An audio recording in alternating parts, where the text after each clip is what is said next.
Hello दोस्तों, क्या हाल है। तारीख आज 5 नवंबर 2025, दिन बुधवार, हिंदी तिथि कार्तिक पूर्णिमा। और आइए बात करते हैं आज के मुख्य समाचार में देश भर की तमाम बड़ी खबरों पर नजर डालते हैं। देखिए दोस्तों, एक तो आज कार्तिक पूर्णिमा के मौके पर गुरु नानक जयंती का पर्व मनाया जाता है हर साल, और इसे प्रकाश पर्व और गुरु पर्व के नाम से भी जाना जाता है। गुरु नानक जयंती सिख समुदाय के सबसे पवित्र पर्वों में से एक है। यह दिन सिख धर्म की नींव रखने वाले, मानवता, समानता तथा सच्चे जीवन का संदेश देने वाले गुरु नानक देव जी की जयंती के रूप में याद किया जाता है। गुरु नानक जी कहते थे, जो लोग प्रेम करते हैं उन्होंने ईश्वर को पा लिया है। तो आप सभी देशवासियों को भी गुरु नानक जयंती की ढेर सारी हार्दिक शुभकामनाएं। और वहीं दोस्तों, आज कार्तिक पूर्णिमा पर भद्रा का साया भी रहने वाला है, क्योंकि आपको पता होगा कार्तिक पूर्णिमा पर स्नान दान धर्म का विशेष महत्व होता है। तो इस बात का ध्यान रखें, भद्रा के समय में दान धर्म से बचना चाहिए, और ये समय रहेगा सुबह 6:30 से 8:43 तक। उसके बाद दिन में कभी भी स्नान दान धर्म किया जा सकता है। ओके, और चलिए आगे बढ़ते खबरों में। देखिए अगला अपडेट, आज कार्तिक पूर्णिमा के मौके पर 30% ज्यादा चमकीला और बेहद करीब नजर आएगा चांद। जी हाँ दोस्तों, आज आपको चंद्रमा सुपर मून के रूप में दिखाई देगा, क्योंकि चंद्रमा जो कि पृथ्वी के चारों ओर ऑर्बिट में चक्कर लगाता है, तो अभी चंद्रमा पृथ्वी के सबसे नजदीक रहेगा। तो इस समय चंद्रमा धरती के सबसे ज्यादा करीब होने के चलते ज्यादा चमकीला और ज्यादा बड़ा अट्रैक्टिव नजर आता है, और इसे ही सुपर मून कहा जाता है। वैज्ञानिकों का कहना है दोस्तों कि आज चांद आपको 14% बड़ा और 30% ज्यादा चमकीला दिखेगा सामान्य दिनों के चंद्रमा की तुलना में, क्योंकि आज चंद्रमा पृथ्वी से लगभग 3,57,000 किलोमीटर ही दूर होगा। और इस सुपर मून का नजारा देख पाएंगे आज 5 नवंबर को शाम 6:30 बजे से ही देर रात तक, अगर मौसम साफ रहा तो, है ना। चलिए अगला अपडेट देखिए, आज बुधवार को गुरु नानक जयंती के कारण शेयर बाजार भी बंद रहेगा। BSE NSE पर हॉलिडे रहेगा, यानी शेयर मार्केट में ट्रेडिंग नहीं होगी, कारोबार नहीं होगा। इसके अलावा कई राज्यों में आज बैंक हॉलिडे भी रहेगी भारतीय रिजर्व बैंक RBI के कैलेंडर के मुताबिक। और सार्वजनिक छुट्टियों की भी घोषणा की गई है। 5 और 6 नवंबर को कई राज्यों में स्कूल भी बंद रहेंगे। आज गुरु नानक जयंती के मौके पर दिल्ली, NCR, उत्तर प्रदेश, हरियाणा, पंजाब, राजस्थान, बिहार, झारखंड, मध्य प्रदेश, महाराष्ट्र समेत कई राज्यों में स्कूलों में आज छुट्टी रहने वाली है। इसके अलावा कल 6 नवंबर को भी कुछ जगहों पर छुट्टी रहेगी। उत्तर प्रदेश के कई जिलों में गंगा स्नान को देखते हुए 6 नवंबर को ये छुट्टियों की घोषणा की गई है। और फिर आगे आने वाले 14 नवंबर को भी बाल दिवस के मौके पर कई राज्यों में स्कूल हॉलिडे रहेगा ना। चलिए खबरों में आगे बढ़े दोस्तों, इससे पहले एक श्रद्धांजलि। बीते दिन कुछ बड़ी दुर्घटनाएं देखने को मिली। एक तो बड़ी रेल दुर्घटना हो गई हमारे देश में। खड़ी मालगाड़ी से जा टकराई पैसेंजर ट्रेन, और इस घटना में अब तक मरने वालों का आंकड़ा 8 तक पहुंच चुका है। देर रात तक रेस्क्यू ऑपरेशन जारी रहा। ये घटना हुई छत्तीसगढ़ के बिलासपुर में, जहां एक खड़ी मालगाड़ी पर रेलवे ट्रैक से आ रही पैसेंजर ट्रेन टकरा गई। 16-17 लोग घायल हो गए। कई यात्री अभी भी अंदर फंसे हुए हैं। मरने वालों की संख्या और भी बढ़ सकती है। बोगियों को काटा जा रहा। मालगाड़ी से टक्कर इतनी जोरदार थी दोस्तों कि पैसेंजर ट्रेन पूरी मालगाड़ी के ऊपर चढ़ गई। ये 3D एनिमेशन में आप देख सकते हैं। छत्तीसगढ़ के बिलासपुर में ये कोरबा पैसेंजर ट्रेन आ रही थी, और तभी ट्रैक पर मालगाड़ी खड़ी थी। तो टक्कर के बाद ये पैसेंजर ट्रेन का पहला डिब्बा और इंजन पूरा मालगाड़ी के ऊपर चढ़ गया। ये देख सकते हैं घटना की भयावह तस्वीरें भी। इस रूट के रेलवे ट्रैक पर यह भयानक हादसा हुआ। इससे जुड़ा ये वीडियो भी सामने आ रहा है। इस घटना पर छत्तीसगढ़ सरकार की तरफ से मृतकों के परिजनों को 5-5 लाख रुपए और घायलों को 50,000 रुपए तक का मुआवजा देने का ऐलान किया है। घटना के कारणों का पता लगाने के लिए रेलवे की तरफ से सख्त निर्देश भी जारी किए हैं। और इसके अलावा एक बड़ी सड़क दुर्घटना भी हो गई। उत्तर प्रदेश के बाराबंकी में देखिए आप, एक साथ जली ज्वेलर परिवार की 4 चिताएं। पति पत्नी बेटू समेत कुल 8 लोगों की मौत हो गई। अर्टिगा कार में सवार थे ये, तभी बाराबंकी में इनकी बेकाबू कार एक ट्रक से सामने से टकरा गई, और इसमें एक ज्वेलर परिवार की 8 लोगों की मौत हो गई, ड्राइवर समेत। ईश्वर इनकी आत्मा को शांति दे। चलिए दोस्तों आगे बढ़ते हैं अपन खबरों में। देखिए साल 2028 तक भारत की सोलर कैपेसिटी लगभग 216 गीगावाट तक होने का अनुमान है। और वहीं हवाई यात्रा करने वाले लोगों के लिए अच्छी खबर आ रही है। मुफ्त में अब हवाई टिकट कैंसिल करने या रिवाइज करने का ऑप्शन मिलेगा आपको, और किसी तरह की मेडिकल इमरजेंसी हो गई तो पूरा रिफंड भी मिल पाएगा। DGCA की तरफ से नए नियमों का एक ड्राफ्ट जारी किया गया है, जिसके तहत जल्द ही यात्री अब 48 घंटे के अंदर अंदर बिना शुल्क के टिकट कैंसिल कर सकेंगे या बदल सकेंगे। और किसी तरह की मेडिकल इमरजेंसी होने पर रिफंड या क्रेडिट सेल भी मिलेगा, और नाम सुधार पर भी कोई चार्ज नहीं लगेगा। तो एयरलाइंस टिकट को लेकर हवाई यात्रियों के लिए खुशखबरी है। 48 घंटे के अंदर फ्री टिकट कैंसिलेशन की फैसिलिटी मिलेगी, जिसका रिफंड भी 21 दिन के अंदर अंदर आपको फुल रिफंड भी मिल जाएगा। DGCA यानी directorate general of civil aviation की तरफ से इन नए नियमों के लिए ये ड्राफ्ट नोटिफिकेशन भी जारी किया है, और इस नियमों पर 30 नवंबर तक लोगों से सुझाव भी मांगे हैं। अगर सब कुछ ठीक ठाक रहा तो जल्दी ये न्यू रूल्स देखने को मिलेंगे आपको। 3 पॉइंट्स में समझ सकते हैं आपके नए नियमों में क्या क्या बदलाव करने जा रही सरकार। 48 आवर्स का लुक इन पीरियड मिलेगा, यानी सोचो समझो पसंद नहीं आया तो टिकट कैंसिल कर दो बिना कोई चार्ज लगे। और कैंसिल टिकट का रिफंड भी 21 वर्किंग डेज के अंदर अंदर देना होगा। तो हवाई यात्रा के टिकट से जुड़े सरकार सरकार ये जल्दी नए नियम लागू करने जा रही है। और चलिए अगला अपडेट देखिए। बिहार चुनाव के माहौल के बीच देश के परिवहन मंत्री नितिन गडकरी ने बड़ी घोषणा की। उन्होंने कहा कि बिहार की सड़कें अमेरिका जैसे बना दूंगा। चुनावी जनसभा को संबोधित करते हुए उन्होंने बिहार के रोड इंफ्रास्ट्रक्चर डेवलपमेंट को लेकर ये बातें कही। चलिए खबर देखिए दोस्तों। देश की वित्त मंत्री निर्मला सीतारमण ने दावा किया है कि अब तक हमारे देश में 2.5 करोड़ से भी ज्यादा लोगों को घोर गरीबी से बाहर निकाला गया, यानी एक्सट्रीम पुअर्टी से बाहर निकल चुके हैं 2.5 करोड़ से भी ज्यादा लोग। वित्त मंत्री की तरफ से ये कार्यक्रम के संबोधन के दौरान बड़ा दावा किया गया। और वहीं खबर आ रही, भारत और न्यूजीलैंड ने व्यापार समझौते के लिए अगले दौर की बातचीत भी शुरू कर दी है। वाणिज्य मंत्री पीयूष गोयल की तरफ से अपडेट दिया गया और इसी सप्ताह ऑकलैंड भी जाएंगे पीयूष गोयल इस बातचीत की समीक्षा को लेकर। चलिए सरकारी कर्मचारियों के लिए बड़ी खबर आ रही, 1 जनवरी 2026 से लागू होगा 8वां वेतन आयोग। इसकी शर्तों को भी औपचारिक मंजूरी मिल चुकी है सरकार की तरफ से। एड पे कमीशन को लेकर सबसे बड़ा अपडेट सामने आ रहा है। और इस बीच एक सबसे बड़ा सवाल ये भी है कि क्या 8वें वेतन आयोग के दायरे से बाहर होंगे 69 लाख पेंशनर्स। कर्मियों का मनोबल गिर सकता है क्योंकि भारत सरकार की तरफ से बीते दिन जो गजट नोटिफिकेशन जारी किया गया 8वें केंद्रीय वेतन आयोग को लेकर, तो इसमें बताया जा रहा है कि सरकार द्वारा जारी टर्म्स ऑफ रेफरेंस को देखने पर यह पता चलता है कि ये मौजूदा सरकार की कामकाजी वर्ग और बुजुर्ग पेंशनर्स के प्रति उदासीनता है। तो इसको लेकर कर्मचारियों के कई महासचिव संगठन के द्वारा विरोध भी जताया जा रहा है, देख सकते हैं आप जानकारी। वहीं कर्मचारी संगठनों का कहना है कि पुरानी पेंशन बहाली का भी इसमें कोई जिक्र तक नहीं किया गया है और इनकी ये मांगे हैं कि टर्म ऑफ रेफरेंस में सरकार इन 4 बातों को जरूर शामिल करें। कर्मचारियों के यूपीएस एनपीएस से जुड़ी, पेंशन के स्ट्रक्चर से जुड़ी इन बातों को भी सरकार एर्थ पे कमीशन में शामिल करें। ऐसा तो ये कर्मचारी संगठनों की प्रमुख मांगे हैं। वैसे अभी जो 8वें वेतन आयोग को शर्तों के साथ औपचारिक मंजूरी दी है सरकार ने, उसमें क्या क्या शर्तें रखी गई हैं, क्या क्या कंडीशन रखी हैं। इसके तहत 50 लाख से भी ज्यादा कर्मचारियों की तो सैलरी बढ़ेगी, जाहिर सी बात है एर्थ पे कमीशन लागू होने पर तनख्वाह तो बढ़ेगी ही। इसके अलावा सरकार ने अभी फिलहाल इस आयोग के लिए ये भी क्लियरिफिकेशन जारी कर दिया कि 8वें वेतन आयोग के दायरे में कौन कौन आएंगे। ये सभी कर्मचारी अलग अलग सेक्टर के ये इस एर्थ पे कमीशन के दायरे में होंगे। और 8वें वेतन आयोग में जो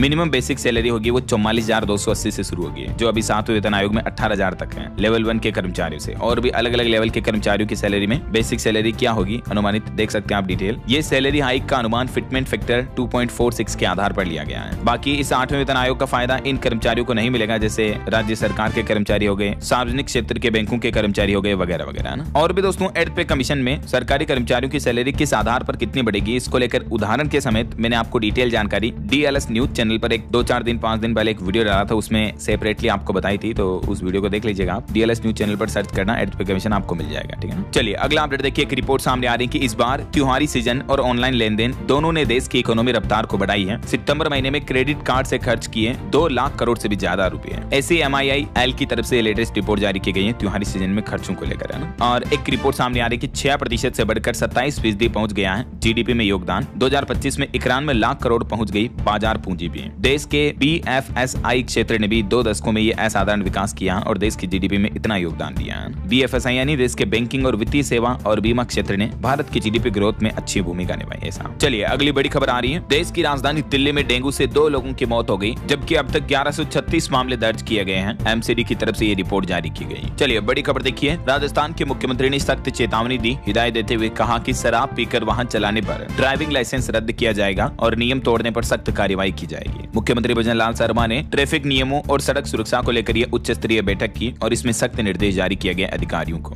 राजस्थान में लगातार भीषण सड़क हादसे बढ़ रहे हैं। उसके बाद मुख्यमंत्री भजन लाल शर्मा ने यह बैठक की और इसमें कहा कि ड्राइवर की आंखें भी अब चेक कराना जरूरी होगा, नियम तोड़ने पर लाइसेंस सस्पेंड होगा। ट्रैफिक गाइडलाइंस को लेकर ये देख सकते हैं राजस्थान सरकार का क्या प्लान है। 5 पॉइंट में उन्होंने सभी अधिकारियों को आदेश जारी किए। नशे में धुत तेज रफ्तार गाड़ी चलाने वाले ड्राइवर का लाइसेंस रद्द होगा। अभी एक दिन पहले आपको पता होगा राजस्थान के जयपुर में घटना हुई थी, जिसमें एक नशे में ट्रक ड्राइवर ने तकरीबन 17 लोगों को गाड़ियों को कुचल दिया, जिसमें से 14 लोगों की जान चली गई। तो इसी घटना के बाद राजस्थान के मुख्यमंत्री ने ये एक्शन लिया है। 15 नवंबर से लेकर 15 फरवरी के बीच सभी ट्रक ड्राइवरों की आंखों का भी चेकअप होगा। कम ज्यादा तो नहीं दिखता किसी को, ऐसा चश्मे वगैरह लगवाए जाएंगे ना। चलिए अगली खबर देखिए। प्रदूषण के मामले पर रिपोर्ट आ रही कि अक्टूबर महीने में देश के सबसे प्रदूषित शहरों में 6ठे नंबर पर रहा दिल्ली। टॉप 10 में उत्तर प्रदेश और हरियाणा के 4 शहर शामिल हैं। ये वो अक्टूबर के टॉप 10 सबसे प्रदूषित शहर हमारे देश के हैं। और वहीं खबर देखिए, यूपी की योगी सरकार ने भी नशे पर नकेल कसी। कोडीन युक्त कफ सिरप और नारकोटिक दवाओं के खिलाफ उत्तर प्रदेश में अब सख्त कार्रवाई होगी, क्योंकि पता चला कि इन दवाओं का इस्तेमाल नशे के लिए किया जाता है। तो इन दवाओं पर रोक लगाने के लिए सरकार ने विशेष टीमों का भी गठन किया है और कड़ी कार्रवाई का निर्देश भी दिया है। चलिए खबर देखिए। हरियाणा में सरकारी कॉलेजों में सहायक प्रोफेसरों के लिए ऑनलाइन स्थानांतरण यानी ट्रांसफर की प्रक्रिया शुरू हो चुकी है और इस प्रक्रिया में आयु, जेंडर, दिव्यांगता और सेवा अवधि जैसे कारकों पर महत्व दिया जाएगा। वहीं खबर आ रही है हरियाणा में बेरोजगार युवाओं को भी मिलेगी आर्थिक सहायता। बेरोजगारी भत्ता के लिए ऑनलाइन आवेदन भी शुरू हो चुका है। हरियाणा रोजगार विभाग की तरफ से 1 नवंबर से ही ये बेरोजगारी भत्ता योजना शुरू की है।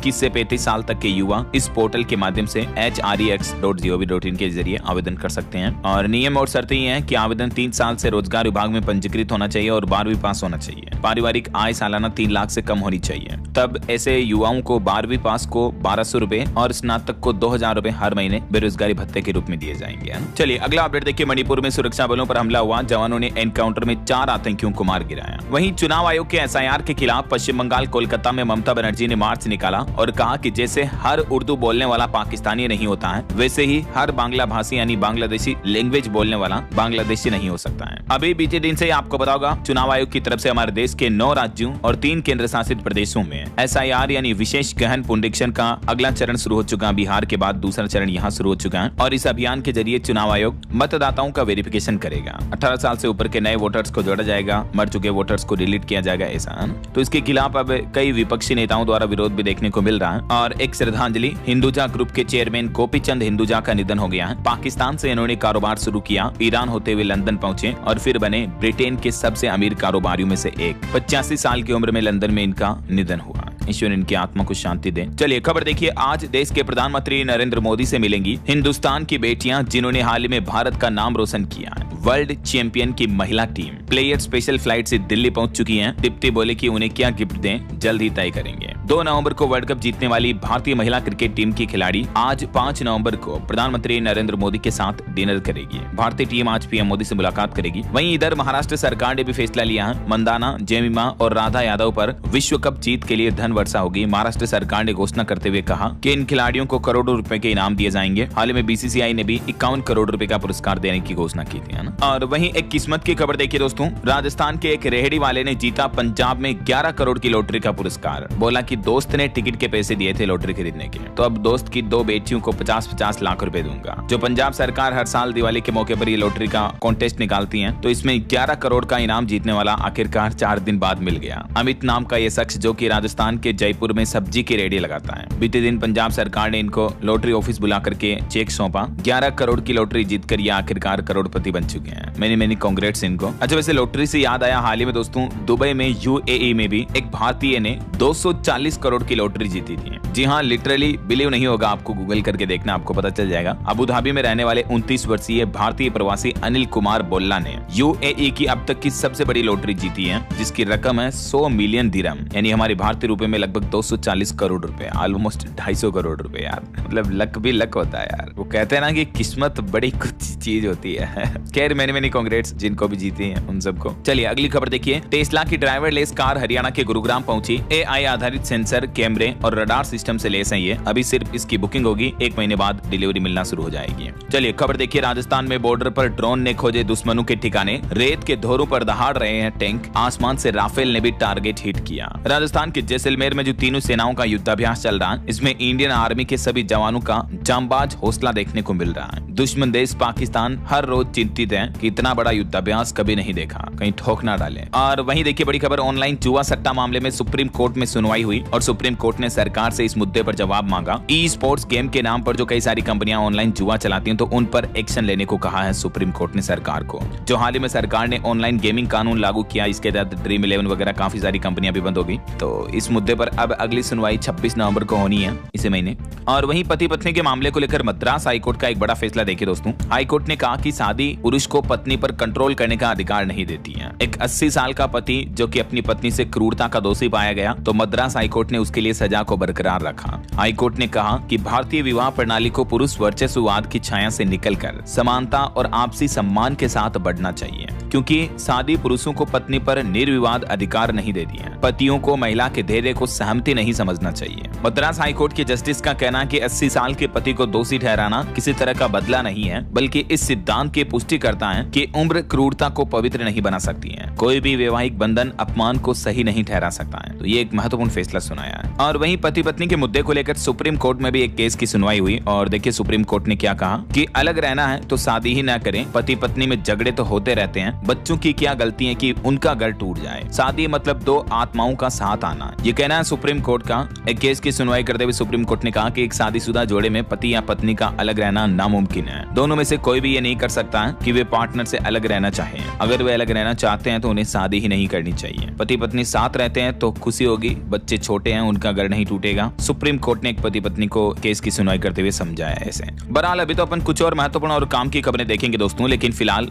वक्त तो चला आज के ताजा मौसम समाचार जानने का। और हाँ, एक छोटी सी रिक्वेस्ट आपसे ये है कि अगर आप DLS न्यूज चैनल से अभी तक भी जुड़े नहीं हो तो जुड़ जाइए, चैनल को सब्सक्राइब करके बेल आइकन जरूर दबा दीजिएगा और इस वीडियो पर एक लाइक और शेयर भी कर देना, ताकि आपको रोजाना की ताजा खबरें, महत्वपूर्ण मुख्य समाचार, काम के न्यूज अपडेट सबसे पहले आपके मोबाइल पर मिलते रहेंगे। ओके, और चलिए बिना टाइम वेस्ट किए सीधा आगे बढ़ते हैं मौसम अपडेट में। तो देखिए, एक तो दिवाली के 13 दिन बाद भी राजधानी दिल्ली में पोल्यूशन काफी ज्यादा चल रहा है, AQI 229 के लगभग है। और इधर पहाड़ी राज्य उत्तराखंड, हिमाचल में भी 4000 मीटर ऊंचे इलाकों में बर्फबारी देखी गई। राजस्थान, मध्य प्रदेश समेत कई राज्यों में 2 दिन भारी बारिश का अलर्ट भी है। कुछ अलग अलग राज्यों के मौसम की स्थितियां देखते हैं थोड़ी विस्तार से। तो देखिए, राजस्थान के जयपुर में कुछ घंटों पहले भी बूंदाबांदी देखने को मिली। अभी भी राजस्थान के कई जिलों में बारिश की संभावना है। बाड़मेर में बारिश से नदी की तरह बहने लगा पानी और अब आज से ही राजस्थान में सर्दी और भी ज्यादा बढ़ेगी। मध्य प्रदेश में भी 6 नवंबर से रातें ठंडी होने लगेगी। 2-3 डिग्री तक तापमान और गिरेगा। भोपाल, जबलपुर संभाग में 2 दिन तक बूंदाबांदी देखने को मिलेगी। दिन में 30 डिग्री पार चल रहा अभी भी तापमान। आज 5 नवंबर को लगभग मध्य प्रदेश के इन कुछ जिलों में हल्की बारिश का अलर्ट है। बाकी अब धीरे धीरे मौसम साफ होने लगा और कल 6 नवंबर को तो पूरे मध्य प्रदेश के सभी जिलों में मौसम बिल्कुल साफ रहेगा। वहीं देखिए, पहाड़ी राज्यों में उत्तराखंड में 7 जिलों में बारिश देखने को मिली। ऊंचाई वाले इलाकों में बर्फबारी की भी चेतावनी। निचले क्षेत्रों में कोहरा छाया हुआ, ठंड अब बढ़ने लगी है। और हिमाचल प्रदेश में भी सुबह सुबह 6 बजे तक बारिश और बर्फबारी का अलर्ट जारी हुआ। शिमला और मनाली में चल रही ठंडी हवाएं। 3 शहरों में हिमाचल में तापमान माइनस में चल रहा है।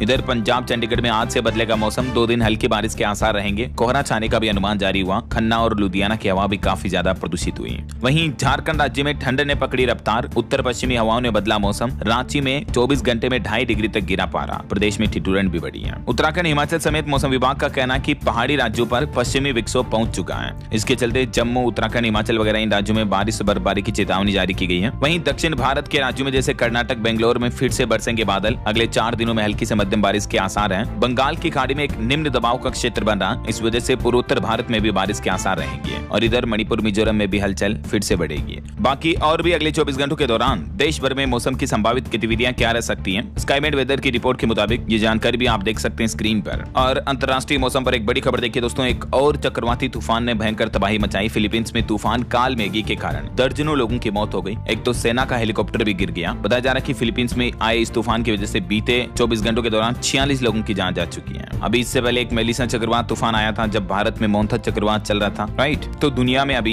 एक और चक्रवात का बड़ा साया देखने को मिल रहा है। और चलिए, मौसम के बाद अब अपन आज के सराफा बाजार पर नजर डाल लेते हैं। देखिए, अंतर्राष्ट्रीय से लेकर घरेलू बाजार तक सोना चांदी के दाम में भारी गिरावट देखने को मिली है। 3100 रुपए तक दाम गिरे। लगभग चांदी 3150 रुपए टूट कर अभी 1,46,000 रुपए प्रति किलो पर आ गई है। सोने में भी मामूली गिरावट हुई 358 रुपए की और अभी सोने का भाव 1,20,000 रुपए प्रति 10 ग्राम चल रहा है। बाकी और भी अलग अलग कैरेट के हिसाब से सोने का प्राइस आप देख सकते हैं स्क्रीन पर। ओके, और चलिए कुछ मार्केट अपडेट्स पर भी नजर डाल लेते हैं। देखिए, भारतीय शेयर बाजार में सेंसेक्स में 400 से ज्यादा अंक की गिरावट देखने को मिली। 83,500 पर कारोबार रहा। निफ्टी भी 100 अंक फिसला।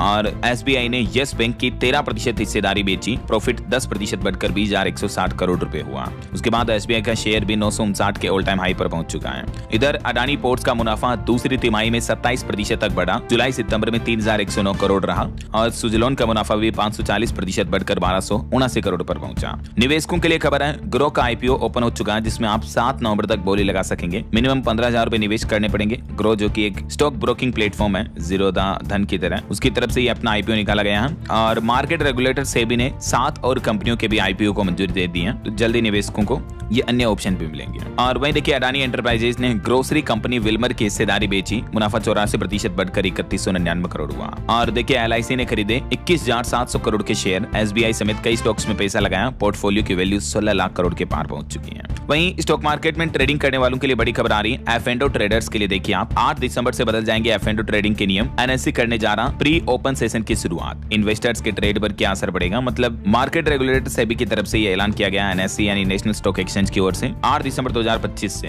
प्री ओपन सेशन शुरू हो जाएगा। इसका मतलब ये हुआ कि ऑर्डर एंट्री पीरियड 9 से 9/8 तक रहेगा। इस दौरान F&O ट्रेडर्स अपने ट्रेड्स के ऑर्डर पहले से ही लगा पाएंगे। जब मार्केट 9:15 खुलता है ना, उससे पहले ही। सिंगल स्टॉक्स और इंडेक्स फ्यूचर्स पर भी ये नियम लागू होगा। 1 दिसंबर से एक्सपायरी डेट और 30 दिसंबर तक प्री ओपन सेशन लागू रहेगा। ऐसा तो ये सेबी का नया प्लान है, देख सकते हैं आप, NSE और वगैरह का। इसमें और भी कौन कौन से कॉन्ट्रैक्ट शामिल होंगे और ये नियम क्यों लागू किया जा रहा है, इस बारे में ज्यादा डिटेल जानकारी भी आप देख सकते हैं स्क्रीन पर। और वहीं एक अपडेट अपडेट ये है दोस्तों की 4788 की कीमत का ChatGPT का गो सब्सक्रिप्शन प्लान आज से बिल्कुल फ्री हो चुका है। इस प्लान में आप ज्यादा चैट्स कर पाएंगे, इमेज जनरेट कर पाएंगे, डॉक्यूमेंट फाइल अटैच कर पाएंगे। तो ये जो 399 रुपए मंथली वाला प्लान है ये अब बिल्कुल फ्री कर दिया है OpenAI की तरफ से। इस प्लान को किस तरह से आप क्लेम कर सकते हैं और इसके अलावा भी रिलायंस जियो यूजर्स के लिए तो स्पेशली गूगल की तरफ से ऑफर निकाला गया है जिसमें आप 35,000 रुपए तक का फायदा ले सकते हैं। तो इसके बारे में अलग से जानकारी मैंने DLS न्यूज चैनल पर कल शाम को एक वीडियो में बताई है, तो अगर आपने नहीं देखा तो ये जरूर देख लीजिएगा, ठीक है ना। चलिए आगे बढ़ते हैं अपन फिलहाल खबरों में। देखिए आप, बड़ी खबर आ रही कि रात में डर कर उठ जाता हूँ, गंटू अकेले रहता हूँ। आपको पता होगा गुजरात के अहमदाबाद में जो प्लेन क्रैश हुआ था उसमें एकमात्र शख्स बच गया था, उनका नाम है विश्वास। वो बोले कि पत्नी और बेटे से भी बात नहीं कर पाता हूँ। अहमदाबाद एयर इंडिया विमान हादसे में इकलौते बचे विश्वास कुमार रमेश ने कहा कि मैं खुद को सबसे भाग्यशाली मानता हूँ, लेकिन इस वक्त हर दिन शारीरिक और मानसिक पीड़ा से गुजर रहा हूँ। 39 साल के विश्वास अकेले अहमदाबाद से लंदन जा रही फ्लाइट के एक्सीडेंट में मलबे से सुरक्षित निकले थे। बोले कि इतना डर है कि अभी भी रात में कई बार उठ जाता हूँ तो सो नहीं पाता हूँ। हादसे के बाद सब कुछ खत्म हो गया, बस जिंदा हूँ लेकिन अंदर से पूरी तरह से टूट चुका हूँ। मेंटली ये इतने ज्यादा डैमेज हुए इस हादसे की वजह से। देखिए जरा, PM मोदी भी इनसे मिलने गए थे हॉस्पिटल में, आपने देखा होगा मीडिया में। और वहीं देखिए देश की राष्ट्रपति द्रौपदी मुर्मू का 2 दिवसीय उत्तराखंड दौरा खत्म हुआ। हल्द्वानी से बरेली के लिए रवाना हुई है, एयरफोर्स स्टेशन से दिल्ली के लिए उड़ान भरेंगी। अच्छा, वैसे उत्तराखंड में रजत जयंती पर सरकार ने विधानसभा का विशेष सत्र बुलाया और इस दरमियान सदन में भाषण देते हुए मुख्यमंत्री पुष्कर सिंह धामी ने 90 मिनट तक अपने स्पीच में उत्तराखंड के भविष्य का रोड मैप बताया। वो बोले कि उत्तराखंड का होगा 21वीं सदी का तीसरा दशक, जनता के सहयोग से नंबर 1 राज्य बनेगा। इस दरमियान सदन में वोट चोर गद्दी छोड़ के नारे भी लगे। कई पक्ष विपक्षी राजनेताओं ने एक दूसरे के खिलाफ ये नारेबाजी भी की है ना। और भूकंप पर खबर आ रही, आंध्र प्रदेश के विशाखापट्टनम समेत कई जिलों में भूकंप के झटके लगे। रिएक्टर स्केल पर तीव्रता 3.7 रही है। गनीमत रहेगी जान माल का नुकसान नहीं हुआ। और खबर देखिए, दिल्ली हाईकोर्ट का कहना है कि मीडिया अदालत की मामूली टिप्पणियों को सनसनी खबर बना रही है जो कि चिंताजनक है। और वहीं खबर देखिए दोस्तों, आगरा के ताजमहल में शिव तांडव मंत्र पढ़ा। बाल विदुषी बोली कि ये तेजो महालय है। 11 वर्ष की उम्र में सुना चुकी है 35 कथाएं। और आगरा ताजमहल के अंदर कथावाचिका बाल विदुषी लक्ष्मी ने शिव तांडव मंत्र का पाठ किया। उनका ये 1 मिनट 10 सेकंड का वीडियो सामने आ रहा जो अभी सोशल मीडिया पर काफी वायरल हो रहा है। तो इस मसले को लेकर तेजो महालय केस के पक्षकार का भी कहना कि ये स्त्रोत का पाठ करना इसमें कुछ गलत नहीं है। वैसे हाल ही में आगरा में आई लव मोहम्मद के खिलाफ लोगों ने I love Mahadev, I love Yogi ji के पोस्टर भी लहराए थे। चलिए दोस्तों, रेल यात्रियों के लिए बड़ी अच्छी खबर आ रही है। देखिए आप, रेलवे की अनोखी तकनीक, ट्रेन 180 की स्पीड से दौड़ी लेकिन गिलास का पानी तक भी नहीं छलका। स्वदेशी तकनीक से बनी वंदे भारत स्लीपर ट्रेन को 800 टन रेक भार के साथ चलाया गया और इसका परीक्षण किया जो कि बिल्कुल सफल रहा। राजस्थान के कोटा में Vande Bharat sleeper train 180 kilometre प्रति घंटा की रफ्तार से दौड़ी। लोको पायलट ने 3 ग्लास में पानी भर कर रखा, लेकिन इतनी रफ्तार के दौरान भी ग्लास में रखा पानी छलका नहीं, बाहर निकला नहीं। इतनी स्मूथ चलेगी Vande Bharat sleeper express train, है ना, और इतनी स्पीड से चलेगी। तो अभी 17 नवंबर तक चलेगा इसका परीक्षण, फिर इसका ट्रायल वगैरह किया जाएगा और जल्दी आपको हमारे देश में स्लीपर वंदे भारत ट्रेन देखने को मिलेगी। चलिए बिहार चुनाव से जुड़े कुछ अपडेट देखिए। बिहार में 6 और 11 नवंबर को सरकारी छुट्टी की घोषणा की है। बिना काम किए लोगों को पैसा मिलेगा। निजी संस्थानों में भी सवैतनिक अवकाश रहेगा। विधानसभा चुनाव के मौके पर यह फैसला लिया गया है। और इसके अलावा पहले चरण की 121 सीटों पर चुनाव प्रचार भी थम चुका है। केंद्रीय मंत्री ललन सिंह पर FIR दर्ज हुई। कहा था कि वोटिंग के दिन कुछ नेताओं को घर से निकलने मत देना। अब कल 6 नवंबर को बिहार चुनाव के पहले चरण में 18 जिलों की कुल 121 सीटों पर वोटिंग होनी है। वहीं देखिए इधर मुजफ्फरपुर में चिराग की जनसभा में हंगामा हुआ। लोगों ने फेंकी कुर्सियां क्योंकि वो 5 घंटे देरी से पहुंचे तो भीड़ बेकाबू हो गई, तो फिर 5 मिनट में ही निकल गए केंद्रीय मंत्री। वहीं बीजेपी नेता RK सिंह बोले कि सरकार ने अडानी से गलत समझौता किया, CBI जांच होनी चाहिए। बिहार में 62,000 करोड़ का बिजली घोटाला हुआ है। बिहार में विधानसभा चुनाव के पहले चरण के मतदान से ठीक 2 दिन पहले बीजेपी के नेता और पूर्व केंद्रीय मंत्री RK सिंह ने प्रदेश में ये 62,000 करोड़ के बिजली घोटाले का भी आरोप लगाया है। इधर देखिए तेजस्वी यादव का कहना है कि माई बहन योजना का एक मुश्त 30,000 रुपए देंगे। सरकार बनी तो कर्मचारियों का 70 किलोमीटर के दायरे में तबादला होगा। 14 जनवरी को खाते में आ जाएगा पैसा। और असम के मुख्यमंत्री हेमंत बिश्व शर्मा ने भी बिहार के जनसभा में कहा कि हमें राज्य के सभी ओसामा बिन लादेन को खत्म करना होगा। सीवान में गरजे असम CM विश्व शर्मा। वहीं PM मोदी का भी कहना है कि मुझे NDA की जीत पर कोई संदेह नहीं है। छठी मैया का अपमान करने वालों की जमानत जब्त होगी। महिला बोले कि 2025 में 225 सीटें जीतेंगे मोदी जी। वहीं इधर कांग्रेस नेता शशि थरूर ने सोशल मीडिया पर लिखा कि भारत में पॉलिटिक्स फैमिली बिजनेस बन गया है। कुछ लोगों को लगता है कि राजनीति नेहरू या गांधी परिवार का जन्म सिद्ध अधिकार है, लेकिन हमें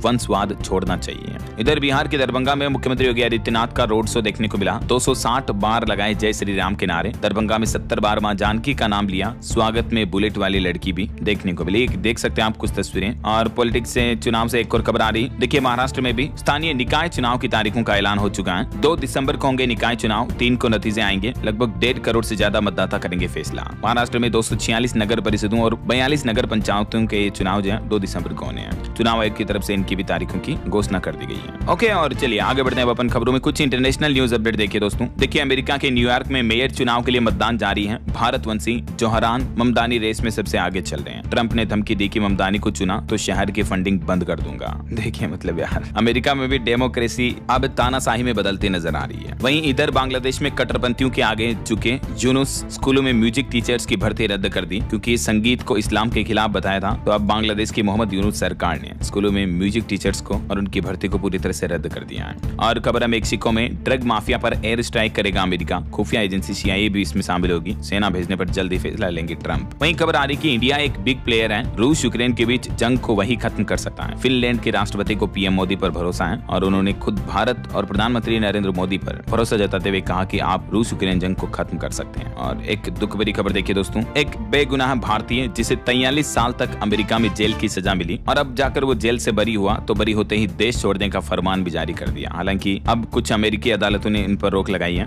अमेरिका में 43 साल तक झूठे आरोप में जेल में रहे थे ये भारतीय मूल के सुब्रमण्यम वेदम। ये उनकी वो तस्वीर है जब अभी वो जेल से रिहा हुए हैं और ये उनकी वो तस्वीर है जब ये पुराने समय में यंग थे और इन पर झूठे आरोप लगे जब ये 19 साल के थे। तो इन पर किसी की हत्या के आरोप लगे थे क्योंकि उस शख्स को बस आखिरी बार केवल इनके साथ देखा गया था। एकमात्र यही सबूत था जिसके आधार पर इन्हें दोषी ठहरा दिया गया। 1980 का ये मामला है और इन्हें जेल भेज दिया गया। देखिए जरा, लेकिन अभी जाकर पता चला कि इनका हत्या का जो आरोप था वो झूठा साबित हुआ क्योंकि इस साल अगस्त में एक नया सबूत मिला था और ये भी पता चला था कि इनके केस में जो सरकारी वकील था उसने उस सबूत को कई सालों से छुपा के रखा था, वरना ये कई साल पहले ही बरी हो जाते हैं। मैं तो कहता हूँ ऐसे सरकारी वकील को अब इतने साल वापस जेल में रखना चाहिए क्योंकि इनकी तो जिंदगी बर्बाद कर दी ना। क्या मतलब निकला। ये 1980 में इस फोटो में जब वो 19 साल के थे अपने दोनों वकीलों के साथ आए और अभी देखिए आप जब ये जेल से रिहा हुए तो कितने बूढ़े हो चुके हैं और इनको कितना आघात लगा होगा कि जिस अपराध को इन्होंने किया ही नहीं उसके लिए 43 साल जेल की सजा। इंसानियत से भी मैं कह रहा हूँ भरोसा उठ गया होगा इनका। सच में क्या कहना चाहोगे दोस्तों आप इनके बारे में? आपकी राय विचार कमेंट करके बताइएगा जरूर। और खबर आ रही पूर्व अमेरिकी राष्ट्रपति डिक चेनी का भी निधन हो चुका है। चलिए आगे बढ़ते खबरों में। देखिए आप, उत्तर प्रदेश में कुछ नियमों में संशोधन किया। अब रोजाना 12 घंटे काम करने पर सप्ताह में मिल सकेगी 3 दिन की छुट्टी। महिलाओं को भी राहत मिलेगी। यूपी की औद्योगिक इकाइयों में अब काम के नियमों में यह बदलाव किया जा रहा। एक तो अब महिलाएं भी रात की पाली में काम कर सकेगी जैसा हाल ही में दिल्ली सरकार ने ये राहत दी थी। इसके अलावा अगर कोई व्यक्ति लगातार 12 घंटे प्रतिदिन काम करता है तो सप्ताह में 3 दिन की छुट्टी ले सकेगा, वो लीव मिल सकेगी। समझ रहे हो? तो यूपी सरकार ये वर्किंग आवर्स के कानून में जल्दी बदलाव करेगी। और वहीं योगी सरकार ने किसान भाई लोगों को भी बड़ा तोहफा दिया। चावल मिलों को 1% रिकवरी छूट मिलेगी। धान कुटाई पर सीधे बढ़ेगी किसानों की कमाई भी। रिकवरी छूट मिलने से राइस मिलों की लागत कम होगी तो इसका सीधा फायदा राइस किसानों को मिलेगा ना। और एक अनोखी खबर देखिए दोस्तों। दुबई में केवल इंडिकेटर ऑन नहीं करने पर लगा 25,000 रुपए का जुर्माना। अब इस मुद्दे को लेकर सोशल मीडिया पर भी काफी बहस छिड़ गई है। एक भारतीय मूल के व्यापारी ने सोशल मीडिया पर अपना किस्सा साझा किया तो उनके इस किस्से के बाद भारत में भी ट्रैफिक नियमों को लेकर ये जोरदार चर्चा होने लगी है कि इतने सख्त ट्रैफिक रूल्स अगर भारत में भी बना दिए जाएं तब जाकर सड़क हादसों पर लगाम लग सकेगी। राइट, वैसे आपकी क्या राय है इस पर? क्या वाकई में इतने टाइट सख्त रूल होने चाहिए? आपकी राय विचार कमेंट में बताइएगा जरूर। और वहीं खबर देखिए, 6 घंटा 40 मिनट में पूरी होगी दिल्ली से फिरोजपुर की दूरी। नई वंदे भारत ट्रेन का शेड्यूल जारी हो चुका है। 7 नवंबर से इस रूट पर ये ट्रेन पटरी पर रफ्तार बढ़ने लगेगी। चलिए अगला अपडेट देखिए। दिव्यांग उम्मीदवारों को बड़ी राहत दी है सरकार ने। ऑन स्क्राइब की सुविधा को फिर से बहाल कर दिया है। दिव्यांग जन सशक्तिकरण विभाग की तरफ से ये नया स्पष्टीकरण जारी किया। कॉम्पिटिशन एग्जाम में अब ऑन स्क्राइब रख सकेंगे प्रतियोगिता परीक्षाओं में उम्मीदवार। ये नया आदेश जारी हो चुका फिर से। और बिजली के निजीकरण को लेकर देखिए देशव्यापी आंदोलन की तैयारी में है ऊर्जा विभाग। 15 तारीख से होंगे राज्यवार सम्मेलन और 30 जनवरी 2026 को इसके बारे में रैली भी होगी। उत्तर प्रदेश में होने जा रहे बिजली के निजीकरण यानी प्राइवेटाइजेशन के खिलाफ अब ऊर्जा विभाग देशव्यापी आंदोलन की तैयारी कर रहा है। National coordination committee of electricity employees and engineers की भी मुंबई में इस मुद्दे को लेकर बैठक हुई जिसमें यह डिसीजन लिया गया। और वहीं देखिए उत्तर प्रदेश में फार्मेसी संस्थानों में भी बड़ा बदलाव किया जा रहा। अब 12वीं पास को मिलेगा सीधा प्रवेश। विशेष चरण से कई सुविधाएं भी मिल पाएगी। उत्तर प्रदेश के कॉलेजों में इंजीनियरिंग की तरह प्रदेश के फार्मेसी संस्थानों के लिए भी अब 12वीं पास स्टूडेंट को ये सीधा मौका मिल पाएगा ना। और वहीं खबर है पूरे उत्तर प्रदेश में 4 दिन तक नहीं होंगे बेनामे। सभी उप निबंधक कार्यालयों में 8 से लेकर 11 नवंबर तक सर्वर बदलने का काम चलेगा। ठीक है, तो इस दौरान रजिस्ट्री संबंधित प्रक्रिया के काम पूरी तरह से ठप रहेंगे 4 दिन तक। बिजनौर जिले समेत उत्तर प्रदेश देश के सभी डिस्ट्रिक्ट में आपको ये बदलाव देखने को मिलेगा रजिस्ट्री डिपार्टमेंट की तरफ से। और खबर है हिमाचल प्रदेश में सड़कों के अब छोटे छोटे टेंडर लगाए जाएंगे, छोटे ठेकेदारों को मिल सकेगा काम। हिमाचल के मुख्यमंत्री सुखविंदर सिंह सुक्खू की कैबिनेट बैठक में ये फैसला लिया गया। वहीं खबर है मध्य प्रदेश में भी बिजली कंपनी ने नया फरमान जारी किया। कृषि फीडरों पर 10 घंटे से ज्यादा बिजली आपूर्ति पर कटेगा अफसरों का वेतन भी।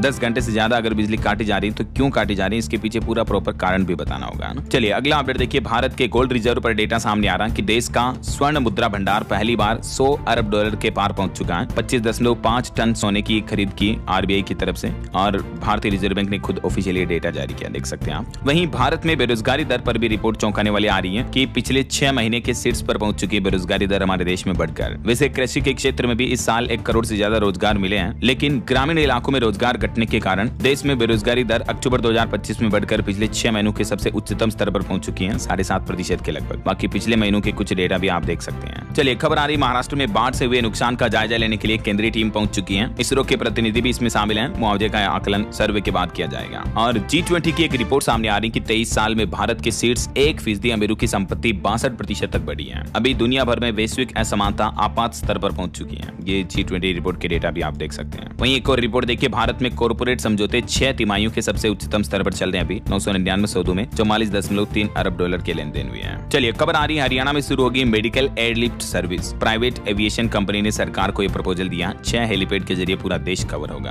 तो ये नया प्लान बनाया जा रहा। और वहीं खबर है QS Asia university ranking list में IIT दिल्ली देश का सबसे टॉप संस्थान बना और भी कुछ संस्थानों को इसमें जगह मिली है, जिनकी डिटेल और डेटा आप देख सकते हैं। वहीं खबर है भारत अमेरिका सैन्य सहयोग समूह की 22वीं बैठक में रक्षा संबंधों को मजबूत करने पर चर्चा हुई। भारत और रोमानिया ने भी मजबूत व्यापार और निवेश संबंधों को लेकर चर्चा की। वहीं NBA ने आंध्र प्रदेश में लाल चंदन के किसानों को 3 करोड़ रुपए जारी किए। PM मोदी ने भी देश को समर्पित किए 3 क्रांतिकारी स्वदेशी इनोवेशन। केंद्रीय मंत्री ने बताया कि ESTIC 2025 भारत की सबसे बड़ी टेक छलांग है। वहीं दोस्तों भारतीय हॉकी के 100 साल पूरे होने के मौके पर भव्य शताब्दी समारोह की शुरुआत 7 नवंबर से नई दिल्ली में होगी। और देखिए gem and jewellery export council ने सरकार से कस्टम एक्ट में बदलाव और नई पॉलिसी लाने की भी मांग की है, ताकि ज्वेलरी इंडस्ट्री को बढ़ावा मिल सके, है ना। चलिए खबर आ रही, बजट चर्चा को लेकर नियमों को आसान करने और टैक्स विवादों के तीव्र निपटान करने की भी मांग उठी बजट चर्चा के दौरान। बजट 2026 में सरकार से ये प्रमुख बदलावों की मांग की जा रही है। वहीं देखिए भारत में चीनी उत्पादन 16% तक बढ़ने का अनुमान है, तो सरकार चीनी के निर्यात का रास्ता भी खोल सकती है। वहीं फिच ने अदानी ग्रुप में जताया भरोसा, एफसेट समेत इन 3 कंपनियों का आउटलुक स्टेबल किया। और वैसे अदानी पोर्ट्स के तिमाही नतीजे भी काफी अच्छे रहे, डेटा आप देख सकते हैं। चलिए खबर आ रही, भारतीय स्टेट बैंक SBI ने कर्मचारी प्रतिभाओं को सम्मानित करने के लिए SBI स्टार नाम से एक नया पुरस्कार शुरू किया है। वहीं खबर है भारत में जल्दी अपना पहला राजदूत नियुक्त करेगा तालिबान। और स्वच्छता सर्वेक्षण 2025 की लिस्ट में मदुरै भारत के सबसे गंदे शहरों की सूची में सबसे ऊपर शामिल हुआ। मदुरै जो कि तमिलनाडु में एक सिटी है, ये सबसे डर्टी सिटी रही। इसके बाद फिर लुधियाना, चेन्नई, रांची और बेंगलुरु का स्थान रहा। चलिए खबर आ रही, 400 करोड़ की लागत से 33 एकड़ में बनेगा सुपर आधुनिक इंटरनेशनल क्रिकेट स्टेडियम। जल्दी यहाँ पर पहला इंटरनेशनल मैच भी होने जा रहा। उत्तर प्रदेश के गाजियाबाद में खेल प्रेमियों का वर्षों पुराना सपना ये जल्दी साकार होने जा रहा है। 2027 तक ये स्टेडियम बनकर तैयार हो जाएगा। और वहीं देखिए हरियाणा सरकार का एक बड़ा तोहफा, जनवरी 2026 से पार्ट टाइम और डेली वेज वर्कर्स की सैलरी भी बढ़ेगी। 3 कैटेगरी में बांटे गए, इसके लिए सैलरी वगैरह को लेकर देख सकते हैं आप जानकारी भी। और खबर है उपराष्ट्रपति CP राधाकृष्णन आज 5 नवंबर को छत्तीसगढ़ के नवा रायपुर में एक कार्यक्रम भाग लेने के लिए छत्तीसगढ़ का दौरा करेंगे। ऑटो इंडस्ट्री से खबर देखिए, second generation Hyundai venue launch हुई, शुरुआती कीमत 7,89,000। और सरकार ने लॉन्च किया PLI स्कीम का तीसरा फेज, स्टील सेक्टर में मजबूत बनेगा हमारा देश भारत। वहीं मलेशिया जाने वाले भारतीयों के लिए भी अच्छी खबर है, QR कोड स्कैन करके आप सेकंडों में पेमेंट कर पाएंगे। मलेशिया UPI पेमेंट सुविधा अपनाने वाला देश का मतलब दुनिया का नवा देश बन चुका है। और खबर है उत्तर प्रदेश के 7 जिलों की धरोहरों में बनेंगे हेरिटेज होटल। लखनऊ की 3 इमारतें भी पर्यटन का केंद्र बनाई जाएगी। CM योगी की तरफ से ये बड़ी घोषणा की गई है और भी इन जिलों में ये डेवलपमेंट दिखेंगे आपको। वहीं खबर है दिल्ली में अब BS 4 श्रेणी से कम वाले 500 से ज्यादा वाहनों को दिल्ली में नहीं मिलेगी एंट्री। बॉर्डर पर पुलिस ने टीमें भी तैनात की। और देखिए झारखंड में अम्बेडकर आवास योजना में मिलेंगे अब 2 लाख रुपए। झारखंड कैबिनेट बैठक में कई और प्रस्तावों को मंजूरी मिली। पहले इस योजना में जो सहायता राशि 1,30,000 रुपए थी, उसको बढ़ाकर झारखंड सरकार ने सीधा 2 लाख रुपए कर दिया है। तो इसके अलावा भी ये कुछ फैसलों की जानकारी आप देख सकते हैं। राज्य मंत्री परिषद की बैठक में ये महत्वपूर्ण निर्णय लिए गए हैं। और देखिए चंडीगढ़ में नया नियम लागू हुआ, प्रत्येक घर से अलग किया गया कचरा अगर नहीं लिया तो 500 रुपए तक का जुर्माना भी लगेगा उल्लंघन करने वालों पर। वहीं खबर आ रही कि उत्तर प्रदेश में 23 लाख बच्चों को 7 दिन के अंदर यूनिफॉर्म का पैसा देगी योगी सरकार और सीधा बच्चों के बैंक खातों में ये पैसा भेजा जाएगा। ओके, और चलिए दोस्तों आगे बढ़ते हैं खबरों में, कुछ और स्टेट न्यूज अपडेट देख लेते हैं फटाफट से। देखिए राजस्थान में एक बड़ी साइबर ठगी की खबर आ रही कि बीच रिसोर्ट की फर्जी वेबसाइट से करोड़ों की ठगी की गई। गूगल बिजनेस अकाउंट बना लेते, बुकिंग का फोन ठगों के इसके पास आता था। 2 भाई इसके पीछे मास्टरमाइंड निकले। शादियों और टूरिस्ट सीजन में ठग नई तकनीक के साथ लोगों के साथ बड़ी ठगी कर रहे हैं, देखिए जरा। और वहीं खबर है राजस्थान में सरकारी कर्मचारियों की मुफ्त इलाज योजना में फर्जीवाड़ा सामने आया। छुट्टी पर थी डॉक्टर, उनके नाम से बनी लाखों की दवा पर्चियां। चूरू में कंप्यूटर ऑपरेटर गिरफ्तार भी हुआ। इधर राजस्थान में कर्मचारियों के 34 संगठनों ने मोर्चा खोल दिया। सरकार पर वादा खिलाफी का आरोप लगाया। महासंघ 5 नवंबर से प्रदेश भर में आज से ही संघर्ष चेतना यात्रा भी निकालेगा। वहीं देखिए उत्तर प्रदेश के फार्मेसी संस्थानों में अब डायरेक्ट एडमिशन का मौका मिलेगा। मैंने आपको बताया ना, 12th पास स्टूडेंट को सीधा फायदा होगा ना। और इसके अलावा देखिए यूपी नोएडा में एलजीबी करेगी 1000 करोड़ का निवेश, लोगों को रोजगार भी मिलेगा। वहीं यूपी मथुरा में यातायात महाअभियान भी शुरू हुआ, 1 महीने तक चलेगा ये अभियान। और हरियाणा राज्य में लिंगानुपात पर रिपोर्ट आ रही कि 905 से बढ़कर 913 हुआ लिंगानुपात, जो कि अच्छी बात है। और देखिए जगराओं की बेटी ने दुबई बाउल में जीते मेडल, अंडर 11 में गोल्ड और 12 में सिल्वर मेडल जीता। 50 से ज्यादा देशों के खिलाड़ी इसमें शामिल हुए थे। ओके, और चलिए दोस्तों कुछ और एजुकेशनल अपडेट्स देख लेते हैं फटाफट से। देखिए पश्चिम बंगाल में 8477 पदों पर भर्ती निकली हुई है। 3 नवंबर से आवेदन शुरू हो चुके हैं, 3 दिसंबर लास्ट डेट रहेगी। पंजाब नेशनल बैंक में लोकल बैंक ऑफिसर के 750 पदों पर भर्ती चल रही है, लास्ट डेट है 23 नवंबर।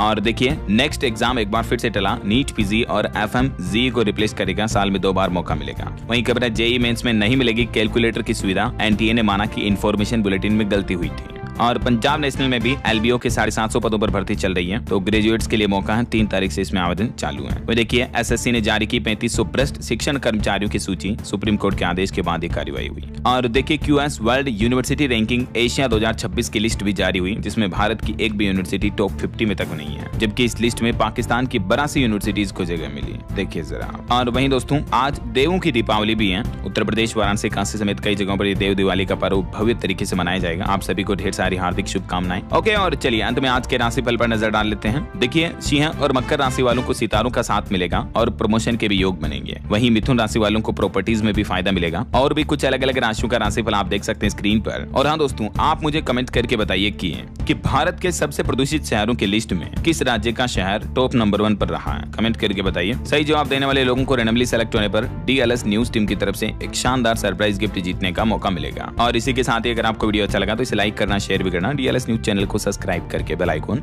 जरूर दबा देना। ओके, ख्याल रखिएगा अपने आप का, अपने परिवार का। मिलेंगे अगले नेक्स्ट अपडेट में, तब तक के लिए जय हिंद, जय भारत, वंदे मातरम।